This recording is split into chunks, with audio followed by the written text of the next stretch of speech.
Let's start.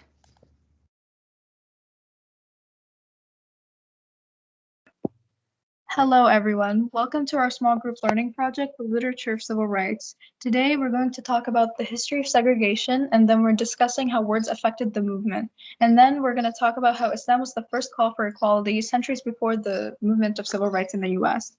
Before we start, we have a Quran verse read by Maria.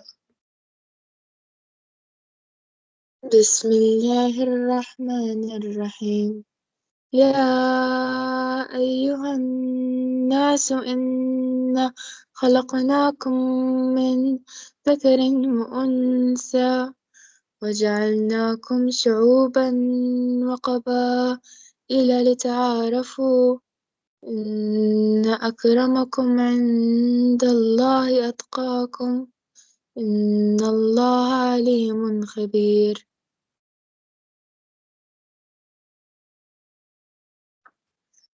On January 1st of 1863, the Emancipation Proclamation was issued, freeing slaves from their owners. This didn't mean Black people were completely liberated. While they were freed from physical labor, Black people had to deal with Jim Crow laws. Jim Crow laws were state and local laws that enforced racial segregation in the southern states. They suffered from this up until 1963, and this period was known as the Jim Crow era. To this day, Black Americans are at a disadvantage. Stereotypes in the media and childhood movies have warped people's perception of Black citizens. Being deemed as quote-unquote aggressive or violent has held them back from getting an education or even just walking alone at night. Islam has broken down a lot of these stereotypes and preached about equality. Slaves in Muslim regions were freed hundreds of years before they were freed in the US. An example of this would be the Prophet ﷺ's mu'adhin Bilal ibn Rabah radiallahu anh. He was a slave before being freed by Abu Bakr as-Siddiq radiallahu anh. وعن أبي نضرة حدثني من سمع خطبة رسول الله صلى الله عليه وسلم وسط أيام التشريق فقال يا أيها الناس ألا إن ربكم واحد وإن أباكم واحد ألا لا فضل لعربي على أعجمي ولا لعجمي على عربي ولا لأحمر على أسود ولا أسود على أحمر إلا بالتقوى أبلغت قالوا بلغ رسول الله صلى الله عليه وسلم قال ليبلغ الشاهد الغائب. We're starting off with history of segregation, and then we're moving on to the media when words meant everything, and then we're discussing the speech, lessons of Dr. Martin Luther King, and then the text traveling, and then we're ending it by talking about how Islam ended segregation.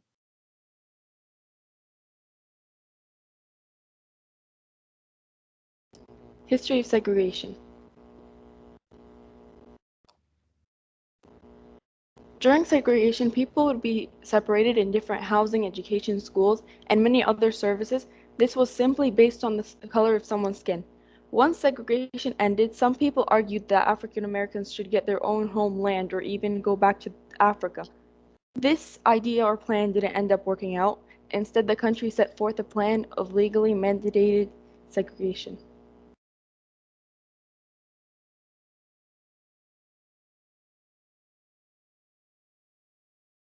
In 1964, President Lyndon B. Johnson signed the Civil Rights Act and ended segregation in the United States.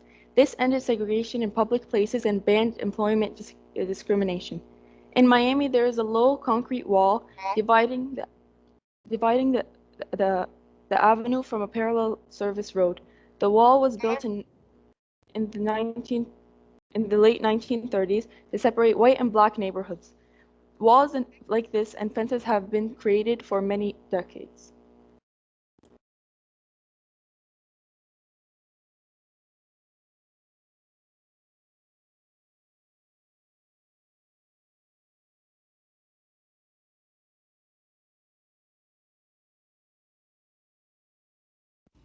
Now moving on to the media, to the newscast media by Natasha Treadway and Jeffrey Brown to learn how words inspired change during the civil rights movement. Jeffrey Brown, born December 5, 1956, is an American journalist who is a senior correspondent for the PBS NewsHour. His reports focus on arts and literature, and he has interviewed numerous writers, poets, and musicians. Brown has worked most of his professional career at PBS and has written a poetry collection called News. Natasha Treadway, born April 26, 1966, is an American poet who was appointed United States Poet Laureate in 2012 and again in 2013. She won the 2007 Pulitzer Prize in Poetry for her 2006 collection, and she's a former Poet Laureate of Mississippi. Treadway earned her BA degree in English from the University of Georgia, an MA in English and Creative Writing from Hall's University, and an MFA in Poetry from the University of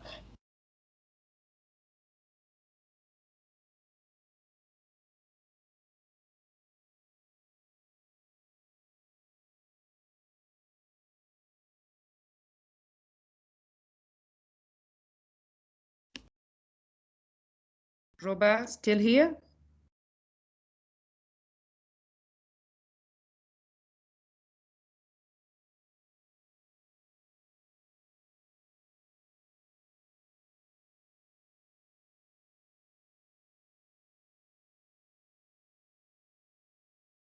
Yasmin? Um, a former U.S. poet laureate, Trethway is the author of 5 collections of poetry: Monument, Thrall, Native Guard, Bollock's Ophelia, and Domestic Work. She is also the author of a book of a creative nonfiction, Beyond Katrina, a meditation on Mississippi Gulf Coast.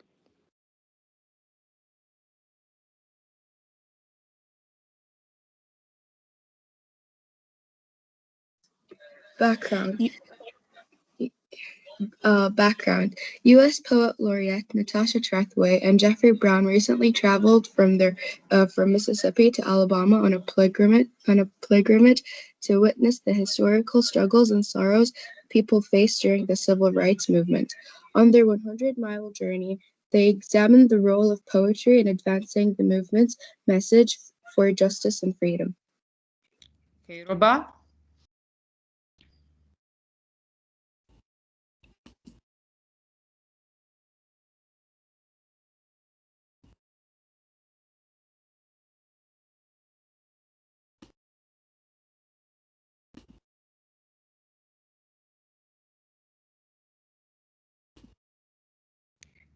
Can you move on to the Yasmin? next slide? Okay, Roba, go ahead. Medgar Evers. Now this week, from this week. Okay.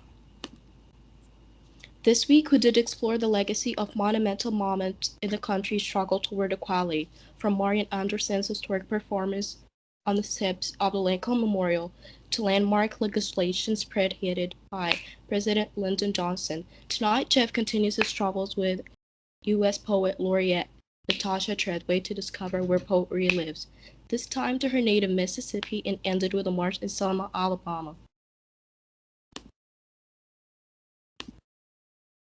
Remembering civil rights history when words meant everything is when U.S. poet Natasha Treadway and Jeffrey Brown traveled from Mississippi to Alabama on a congregational annual pilgrimage to witness the historical struggles and sorrows people faced during the civil rights movement, the role of poetry in advancing the movement's message for justice and freedom.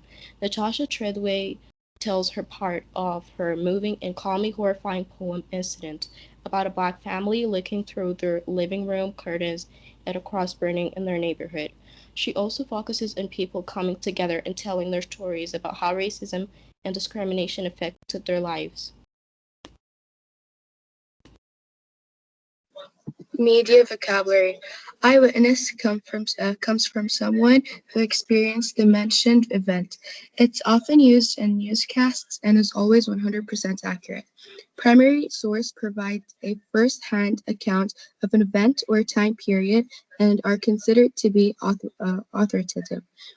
Often, these sources are created at the time the events occurred, but they can also include sources that are created later.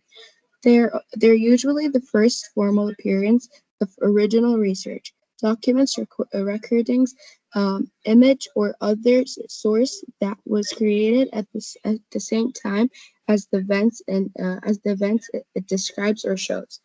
Secondary source are generally scholar or educating books, documents, images, or any other thing that was made by someone who didn't get to experience the mentioned event for the sake of informing and educating. It also provides a variety of expert insight and point of views. Point of view refers to who is telling or narrating a story. A story can be told from the first person, second person, or third person.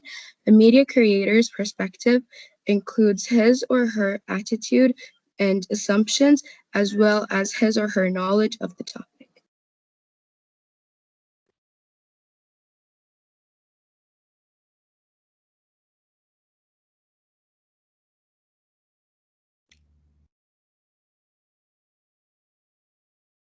Group number three, Lamar. Lessons of Dr. Martin Luther King.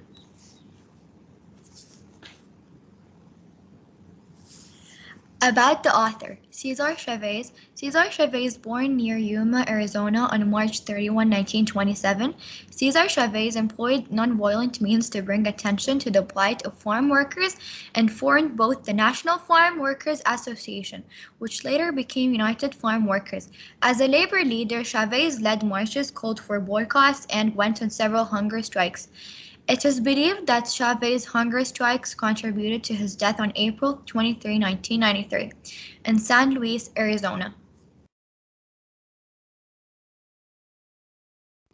Background.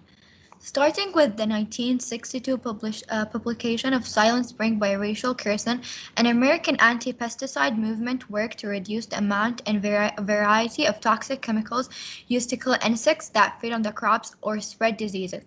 Cesar Chavez, shown here at the anti-pesticide rally in 1985, was one such activist. Chavez gave many speeches, including the following against the use of pesticides on California grapes. One major success of anti-pesticide movement that was the banning of DDT, a powerful pesticide in case other than disease control. Vocabulary: activist, a person who campaigns to bring about political or social change. Advocate, publicly recommended. Radical, relating to or affecting the fundamental nature of something. Here is the explanation of the text from paragraph 1 to 5. The author wants to learn lessons from Dr. Martin Luther King, as he was such an inspiring leader, a powerful figure of destiny, of courage, of sacrifice, and of vision. Paragraph 6 till 12. In these paragraphs, he is talking about the Dr. Martin Luther King, that he was such a great activist fighting with radical social change with radical methods, and he used direct action to challenge the system. And he wrote that the purpose of this direct action is to create a situation so crisis packed that it will inevitably open the door to negotiation, that he was also the radical in his beliefs about violence, and he learned how to successfully fight hatred and violence with the unstoppable power of nonviolence. And he was such a kind person, as he wanted us to love our enemies and to be good to them. And he believed that God is always with us. And he said that if we stop the movement, we will not stop, and the work will not stop. And now we will be with our friend Ragad. Paragraph 13 to 18. Dr. King refers to unfinished agenda as they still didn't achieve the things they wanted to achieve in their journey. He also says that we have miles to go before we reach the promised land, which is an allusion referring to the Bible, and they are sure that one day they will be equal to others. So again, Travis showing that because of a society filled with hate, racism, and ignorance, because people never learned that nonviolence is the only peace and justice, and having all of this negative effects on our society still. So he's trying to drive back to the point that we have a lot to learn.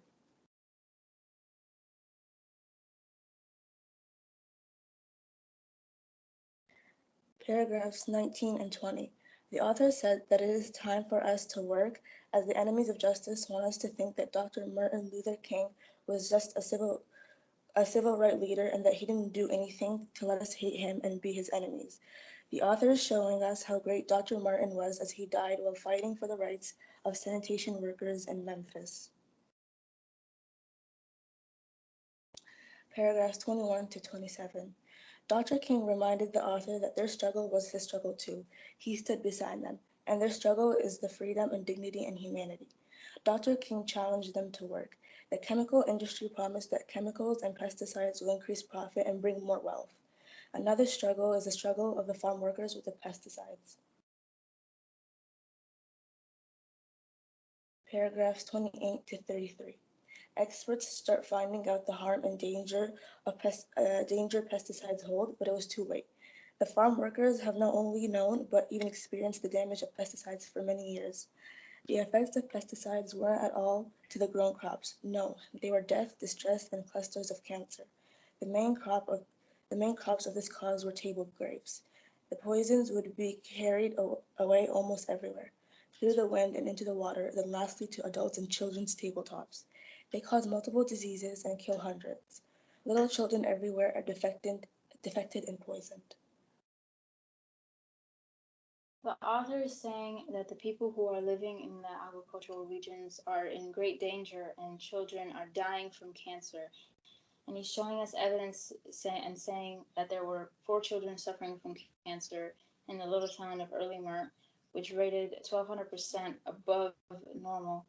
And also a little boy named Jimmy died from leukemia at the age of 3, and boys, 3 other young children, in addition to Jimmy and Natalie, were suffering from similar fatal diseases that the experts believed are caused by pesticides. Here, the author proves to us that these pesticides aren't a joke and that these pesticides are actually dangerous and are killing people.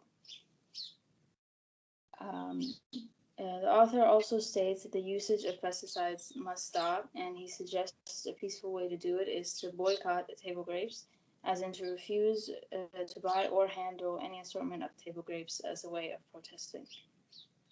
From paragraphs 48 to 54, the author was talking about how hard it is being black and working because they get treated unfairly and poorly. If black workers complain, they're assaulted, and if and they're saying that the government should take some action against those who assault them, but the government won't. Paragraphs 55 to 61.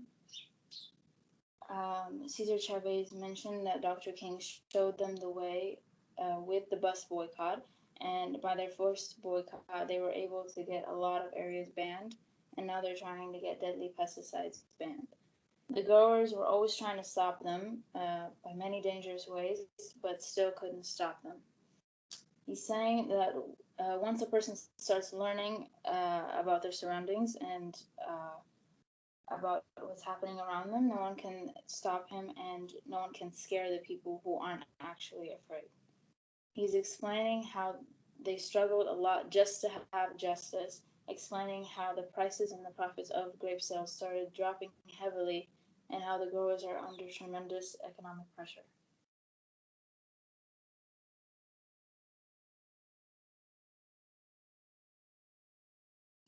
The author encourages people to take action against these growers and to make them understand that change needs to be done for the safety of the children and the workers.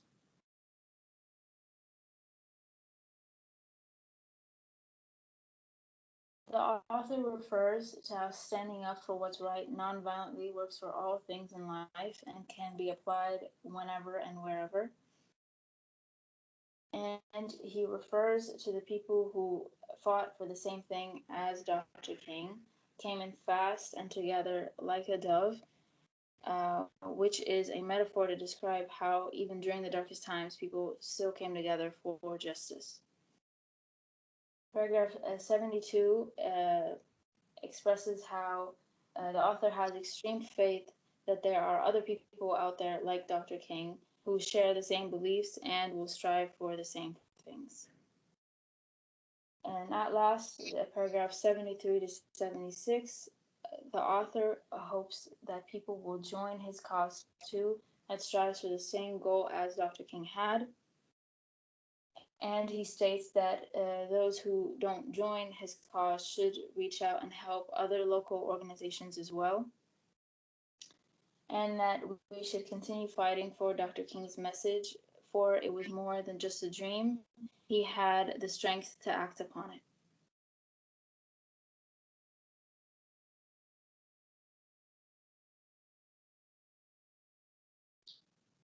Okay, moving to Traveling by Lujain and Minna.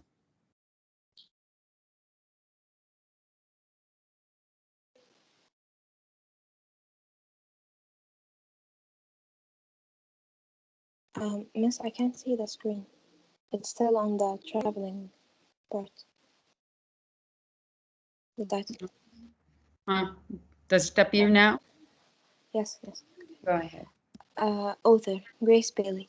Grace Bailey, original name Grace Goodside, American short story writer and poet known for her realistic serial-comic portrayals of working-class New Yorkers. Grace Bailey was an American short story author, poet, teacher, and political activist. Bailey wrote three critically acclaimed collections of short stories which were compiled in the Pulitzer Prize and National Book Award finalists, The Collected Stories in 1994. Grace Bailey, born 1922, is best known for her three collections of short stories: The Little Disturbances of Man (1959), Enormous Changes at the Last Minute (1974), and Later the Same Day (1985).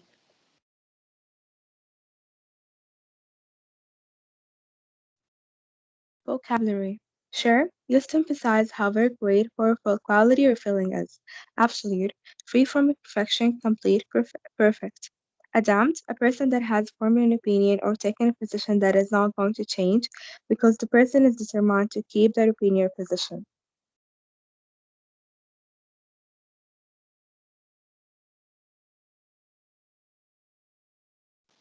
Background: Traveling, a memoir by Grace Bailey, is about a time when Bailey's mother and sister rode the bus during the 20s and refused to give up from the back of the bus, despite the fact that "it's for them," waving for his shoulder at the Negroes, among whom they were now sitting. Bailey connects this event with a moment in her own life when she offered her own seat on a bus to a black woman holding her baby, and ultimately ended up holding the woman's child for her in order to let her rest, despite the fact that the other white people on the bus disagreed with such course of action.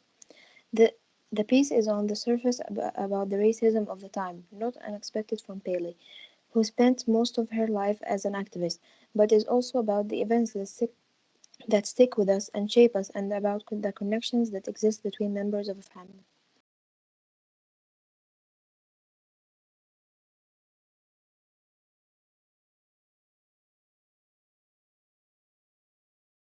Explanation. In paragraph 1. In this paragraph, the author demonstrates that Black people at the time were allowed to only sit in the back of the bus, and others could choose the place they want to. In paragraph 2 to 7, here is a kind of description for what the bus was like. Black people at the back, white people at the front, and it was all silent. Nobody said anything about it. The mother was determined and refusing to move seats. This part really shows the reality of the oppression and the segregation at the time of the period. Paragraph 8. Anxious looks at her young son, my sister said. Vic, you know what Mama did? Here the author's mother gives her little son a look because he is among so many American boys, and what the mother did was not change her seat while it was against the law. Paragraph 9. Her brother told a story about a Jewish like him who wants to punch a man. His classmate knocked the man down, and he can't believe that a Jewish like him could do it. He then thought, she should be used to pose. He will be assigned working in an early Persian place. He also told her about the World War II and how it shocked him about what happened in the black soldiers. Paragraphs 10 to 11. Here the author went for a visit to her husband as she provides details to help you visualize the events as described the soldier's appearance. By the late afternoon they were at South Carolina or Georgia. Her excitement was a little destroyed because she was worried that she might not recognize her husband, because they haven't seen each other in 2 months. But she took out a photograph so that she could recognize him. Paragraph 12. Not thinking, or maybe refusing to think, I offered her my seat.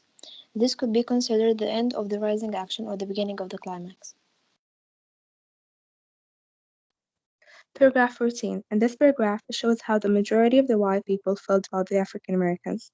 When the white man addressed the lady holding the black baby, saying that he would even touch the thing with the meat hook, goes to show that they treated them as though they weren't human beings.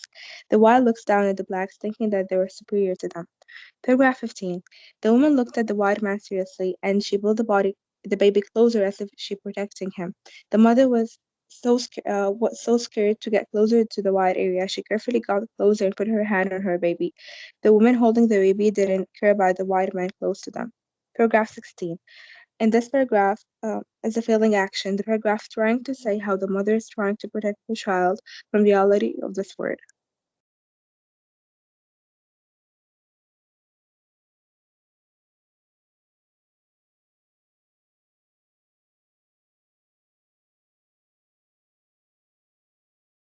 Paragraph 17. The "of course" that opens paragraph 17 connects the earlier account of Bailey's mother bus ride and the actual talk of the time, as well as the later revisiting of that trip in the common effort at the recollection of the writer and her sibling. The attentive listener and forgetter of information that immediately started to form me. This part tells us something self-defining about the writer, who sees herself as formed from childhood as the attentive listeners. Both listener and forgetter tries to sort out what actually happened and what people thought at the time of the incidents she elsewhere recounts. This process rouses her recollection of the bus ride down south.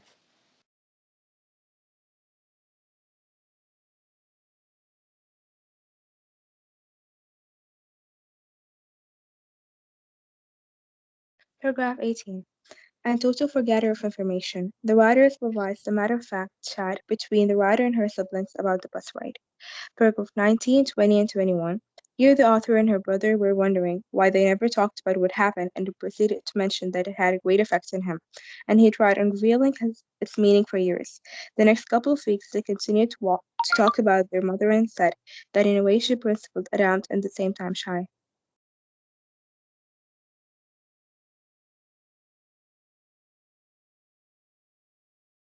Lastly, we're going to continue speaking about our topic, but even more, we'll be relating it to our religion, Islam. So, how did Islam end segregation? We all know that Islam is the religion of peace and love, and there will surely be no rule or judgment that divides people into groups merely for the color of their skin. In fact, Islam encourages unity, cooperation, and peace for everyone. But before we get into that, let's watch this short video that covers this subject.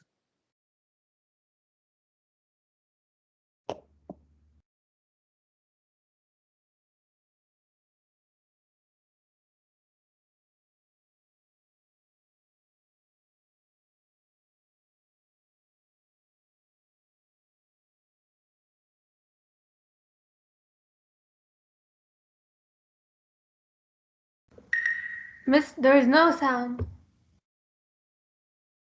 Okay, 1 minute.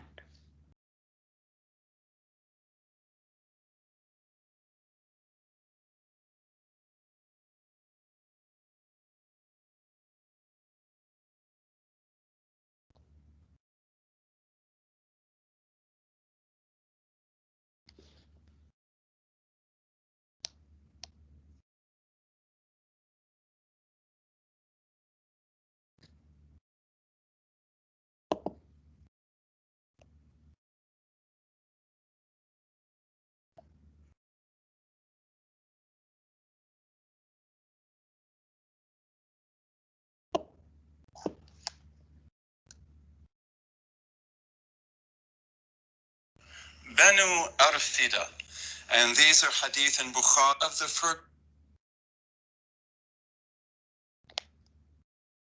The Prophet ﷺ taught us to respect different cultures. And the sons of Arfida, Banu Arfida, and these are hadith in Bukhari and Muslim and other sources. But Banu Arfida is a beautiful way of saying Ethiopians. So these were Ethiopians, and they were Ethiopians who had become Muslims in the wake of the first Hijrah, which, as you know, was to Ethiopia, to Abyssinia. And then when Ja'far al-Tayyar came to Medina, they came with him. And they loved the Prophet. And they loved Islam, sallallahu alayhi wasallam. And they loved Islam. And after fasting a glorious month of Ramadan, can you imagine what that would have been like? Fasting with the Prophet in his mosque. Then when Eid came, they could not contain themselves. So they got out their drums, and they got out their swords, and they got out their spears. And in the mosque, they began to dance and sing and beat their drums and do spear dances and sword dances. And the Prophet ﷺ intervened and he said, "Play your games, O sons of Arafida." He called them that, a title of respect. In one transmission, he says, "Play your games so that the Jews and Christians know that there is ampleness in our religion." So they continued to dance in the mosque. And he brought our beloved mother, Aisha, and put her on his shoulders so that she could watch. And she watched and watched until she was so tired. And then he let her go. She went back. So this is very important, isn't it? You don't have to have a commentary. But one of the things it means is that Africans will remain Africans. Because they become Muslims does not mean they have to become Arabs. They will be respected as Africans, and their culture will be respected. And again, this is the way that we would be as we went through the world.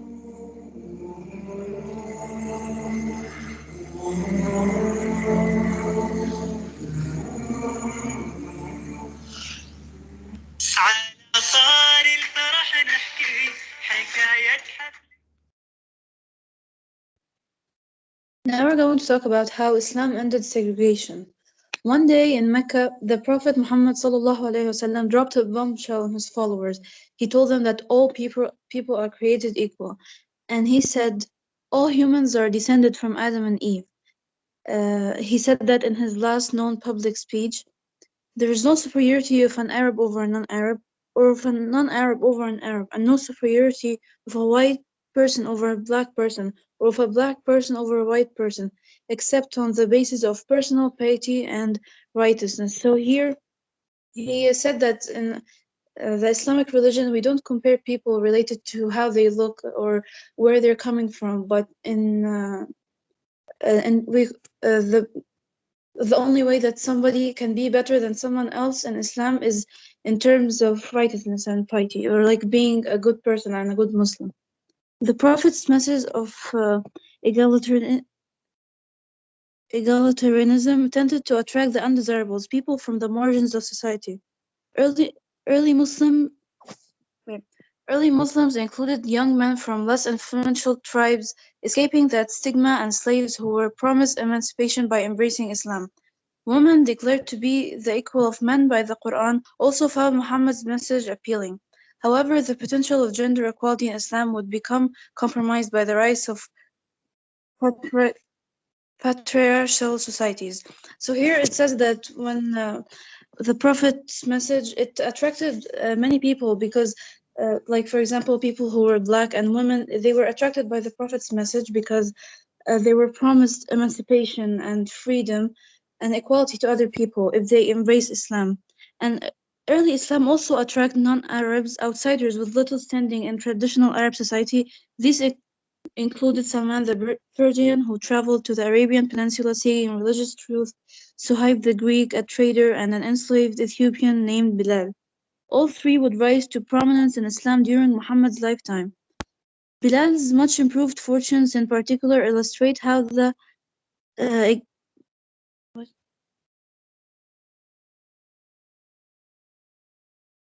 illustrates how the egalitarianism preached by Islam changed Arab society. So many people, not only black people or people of color or women, also people who were non-Arab, like they were like almost everyone from like many groups, they were attracted to our Prophet's message of peace and equality and unity and love. And there are many examples of that. Like many close friends of the Prophet were black people, and many of the great Muslims, like they didn't have to be white and they didn't have to be Arab, like Islam included everyone in the religion, and the only way that somebody can be that someone else is in terms of being a good Muslim.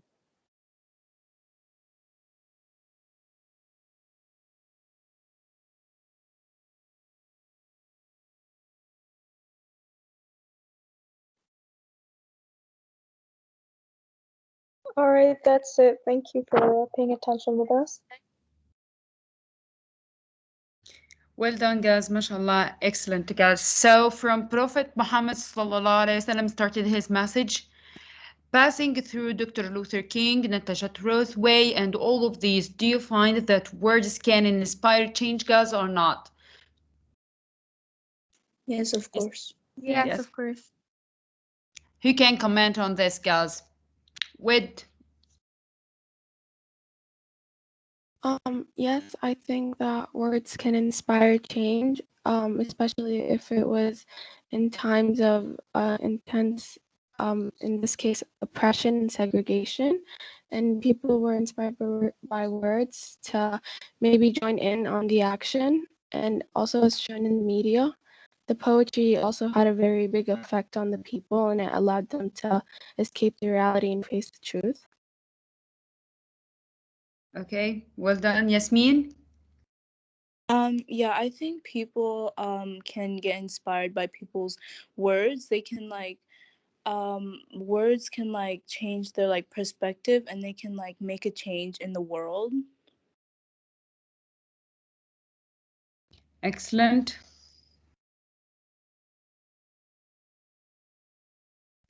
Who else wants to show up her point of view or her perspective about words can inspire change? Miss, can I? Yes, go ahead, of course. I think that words can really inspire change, especially if they are from a person of authority or power, such as like the Prophet sallallahu alaihi wasallam. As you can see, and when we heard from Jumana, she said that women declared to be the equal of men by Quran, and also found Muhammad's message appealing. So when they heard about Islam from Prophet Muhammad sallallahu alaihi wasallam, who was the messenger of Allah, they believed him, and they became Muslims because they wanted equality, and they believed Prophet Muhammad sallallahu alaihi wasallam because he was the messenger of Allah.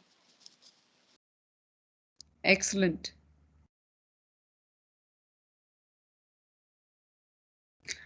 Do you know, guys? I have something now. I remember it. Do you know Surah Abbas? Yes. Yes. Yeah. Okay. Do you know what this surah about mainly? At the beginning, there is like a conversation between Allah saying like he's blaming Prophet Muhammad for something. Do you know what's the accident happened at that time, guys? Yes. Who's this? Who's saying yes? I'm Zainab. Okay. Can you tell us? Uh, there was a blind old man that would come to like meetings or like areas where the prophet would try to convince like non-believers to join Islam, and he would try to ask the prophet about questions about Islam, but the prophet would kind of ignore him because he was more focused about like making non-believers join the religion. And Yes, so he was the talking to those the leaders of Quraysh. Yes. yeah, and so the old man was kind of like sad, and so that's And where the name empowering. of the Yes, then Allah send then him Allah sent, this. yeah. So he sent that, like Allah sent down that surah to like tell the prophet to pay more attention to that man, and like what like the man goes through to come and ask him questions. Do you think, Minna, do you think that this is a a living example for equalities and justice ordered from Allah Himself? Yes, I do. Yes, of course. If he's blaming his beloved prophet about ignoring or being busy away from someone who's coming to ask something by those who are not believing, he's he's like saying to him in the explanation of these verses, I'm not expert, but I read about it. Allah is telling Prophet Muhammad that maybe you don't know how it's important for that man to explain or talk with him about his needs, instead of those who are not giving you any attention or even believing in you. Maybe you will guide him in his life more than those who are you interested in. This is a call from Allah and also from Prophet Muhammad to deal with all people, not because of their skin color or their looking. If he's blind, maybe he's better than another one in Allah's point of view or on Allah's perspective. So we have to apply equality, justice, and deal with people according to what they show to us, according to their personality, not according to their appearance, their skin color, and so on. Okay, thanks a lot, guys. You did a marvelous work, mashallah, as expected, of course. I'm letting Miss Nisreen is attending with us, as there's some Miss Sana and others attending with us, Miss Huda, Miss Iman, Miss Aida. We all of you are welcomed. It's an honor for us to attend our class. So if you have any comments, please go ahead.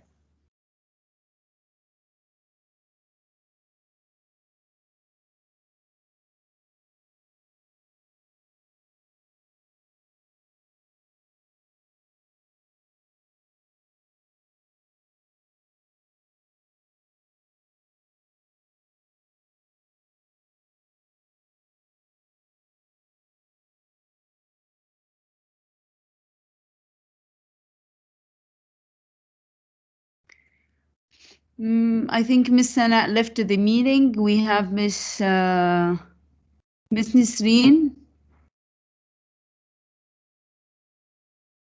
Assalamu alaikum, guys. وعليكم السلام ورحمة الله وبركاته. Morning, Miss Huda. Good morning, Miss Asma. How are you all?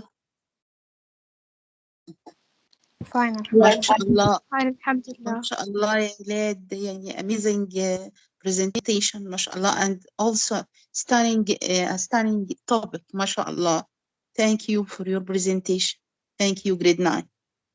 Thanks, Miss Huda. Thanks for attending.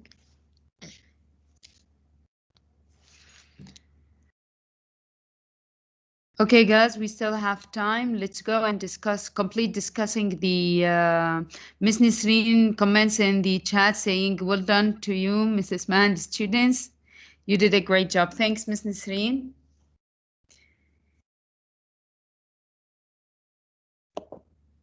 Okay.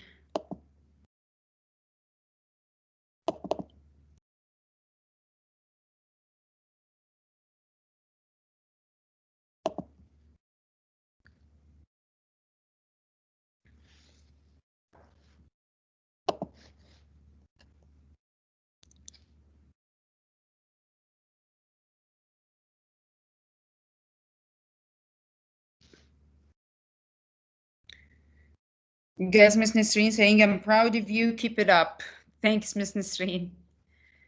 Okay, let's complete, guys, discussing the selection test.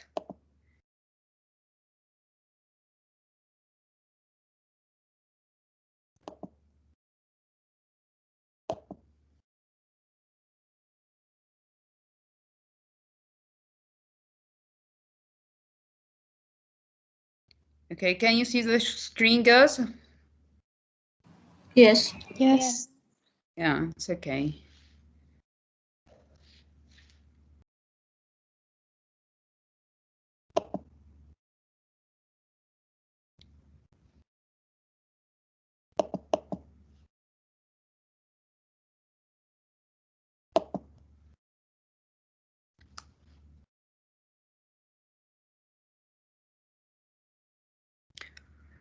Last time we went through the lessons of Dr. Martin Luther King, right?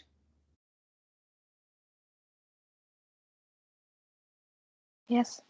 But I think we didn't finish it, right? We stopped at which one? I think it was number 18. Okay.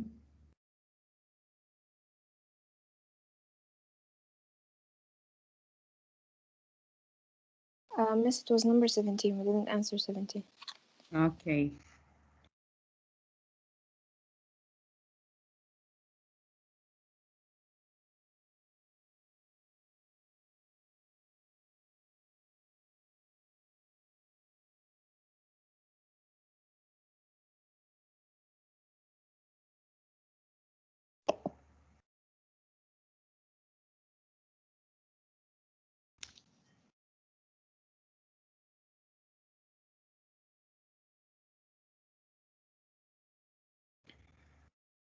We have a quiz, girls, next Sunday, inshallah.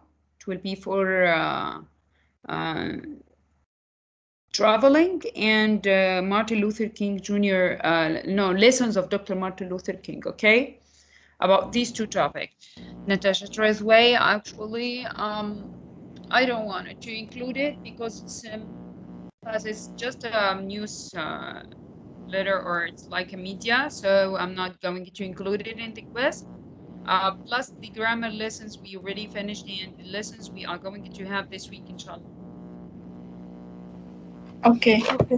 Okay, do you have any questions about that? Because I think we will not have time. I'm going to upload the selection test plus the answers to class era. Today you will have an online assignment. You have to do it.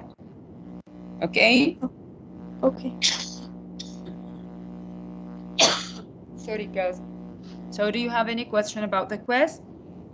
As I'm not going to discuss anything about it later. Miss, can you please repeat the things included in the exam?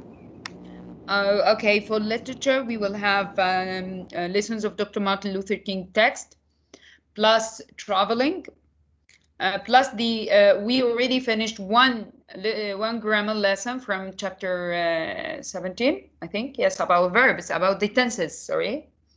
About the tenses, and we are going to complete till the end of this week, tomorrow, Tuesday, Wednesday, and also Thursday, after we finish the comprehension text, we are going to complete grammar. All of this will be included in the next quiz on Sunday, inshallah. Okay? Okay, inshallah. Any more questions? I think I have a question in the chat room.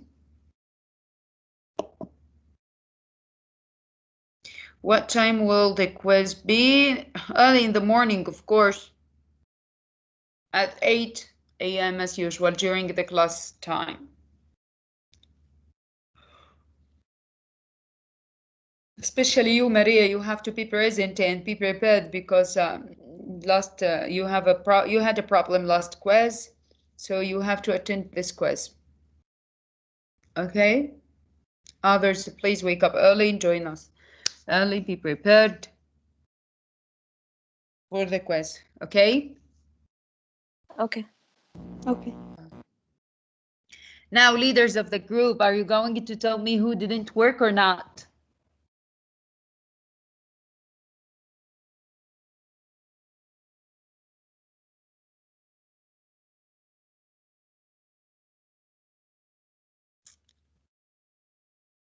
Mashallah, it seems like all of you did your job. Yes. So does it mean that you Yes. all deserve the 2 marks, the extra 2 marks? Yes. Of course. Yes, of course, Yeah. mashallah. Ari, you should be honest, guys. We are running out in the wee times in the morning, so you have to be honest. Yes, yeah, Miss, we're 100% honest. Really? Yes. Yes, Miss. Okay, so you deserve it, but it's after finishing all your evaluation, okay? It's not on the quiz. It's for the whole evaluation. Okay. Okay. Do you understand? So they send us the assessment sheet, so I have to fill in the parts of your homework, your attendance, your participation, and finally the quizzes marks. After that, I'm going to give you the 2 marks for you, for those who deserve it. Okay, I think all of you deserve it. MashaAllah, you did such great work. MashaAllah, the PowerPoint were organized. All of you did a great job. And those who present, really thank you guys. You were amazing. And the whole class, mashallah. Yani. So, are you ready for one more small group learning? But next month, not now. Next month, inshallah. I'm expecting you better than this, mashallah. Yani. So having some kind of excellent work made me desire to have more and more. So next small group learning will be the best, inshallah, will be the big finale, maybe. Okay. Did you see the calendar, guys, of the ministry? No. No. طيب, we are going to fast together, having Eid together, then come back to take the exams. Okay. And next year it will be 3 terms till now, as it published from the ministry. It will be 3 terms, not 2 terms, starting from 29th of August till I think June. So it's 10 months. Next year will be 10 months. As expected, 90%. The first term will be online. Then the next 2 terms will be present at schools, inshallah. So I hope you the best, guys. Miss, Yes. can you send this calendar to us? If you have it? Actually, I think I show. I see it in someone's phone. I didn't have it, but let me check if I have it or not. I remember that I saw it, but yeah, I think. Okay, if you don't have it, it's okay. Okay, I will share you. Once I get it, I will share it to you, guys. Don't worry. Okay. Thank you. You're welcome. Next week, inshallah, after the quiz, we will start the next unit. So please, guys, yani, خلاص, wake up.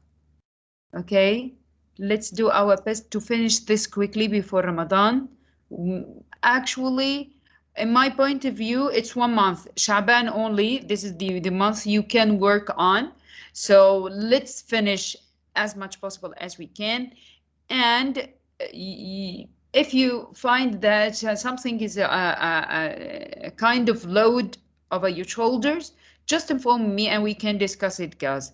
Okay, I'm flexible and our curriculum is flexible. The most important thing is to explain the whole class learning. For small group learning, we can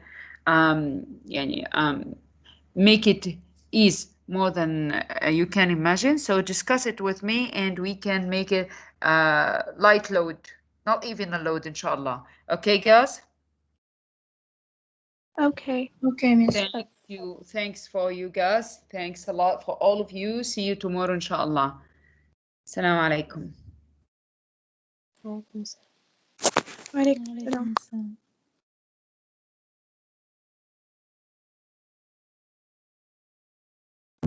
وعليكم السلام.